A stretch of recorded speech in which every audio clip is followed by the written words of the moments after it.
Hey YouTube, Osmane9 Slicer here, doing another deck profile. This is mostly just an update on an update. This is one of my most popular videos on the Team Tonberry site.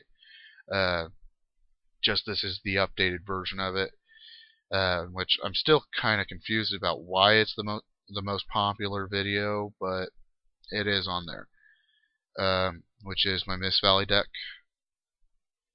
This is completely updated, so uh, we'll probably be referring you to this channel if you want to find out if you start bugging us on Team Tonberry. First off is my extra deck.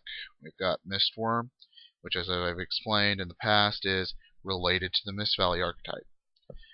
Then we've got Thunderlord, which I am running 3 of. And that's it for extra deck, which I've been knocked for that, of course, but whatever. Then there's Big Mama, as I call her, which is Apex Avian, which a lot of you guys have shown a lot of interest in her and doing lockdown decks, which I've helped at least one guy with that, and it appears to be working.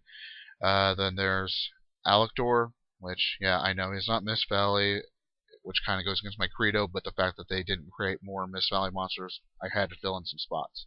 And he allows for all sorts of really nice plays. And then this guy, which a lot of people have made references to taking out for Swift Birdman Joe, which, just to say right now, don't waste your time commenting on that. I'm not going to respond at this point. I'm tired of responding to those comments as well. I've heard it enough. I'm not taking him out, people, which is Mist Valley Executor.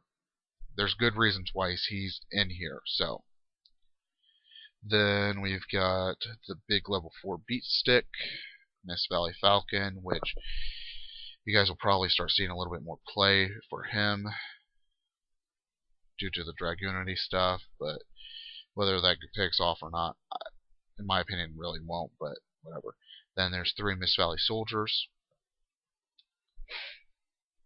Then I've been questioned why I'm running this guy, which I'll explain, which is Mist Valley Watcher. Due to the materials for him, the extra Mist Valley monster really makes a difference. So that's part of the reason why. As well, he's got a decent defense at 1900. And as well as attack's not terrible, but it's not great either, which is at 15. Then I'm running 2 Mist Condors, which are even better now. But as well, in the past, I used him to recycle Executor, which, if I put Swift Birdman Joe in his spot, I wouldn't be able to do that. So, then we've got Mist Valley Shaman, which I'm actually starting to make better usage of her effect now. And then we've got Thunderbird, which I run 3 of.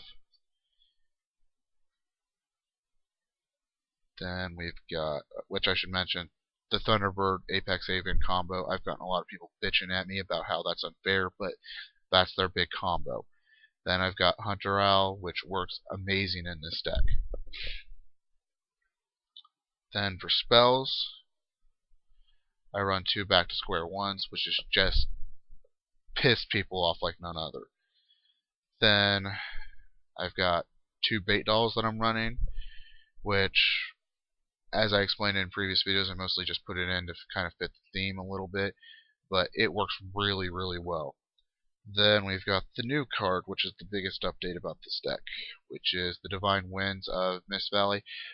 People have asked me, does it really make a difference? And just trying to say it makes a difference is an understatement. Majorly. It allows for so many more plays. It allows the deck to be a whole lot faster, and as well helps you get Apex Avian out a whole lot easier if you're not going to go with the Mausoleum method. Then we've got Giant Trunade, which is epic in this deck. Then we've got Lightning, Monster Reborn, Mystical Space Typhoon, Swords, which I abuse out the wazoo in this deck.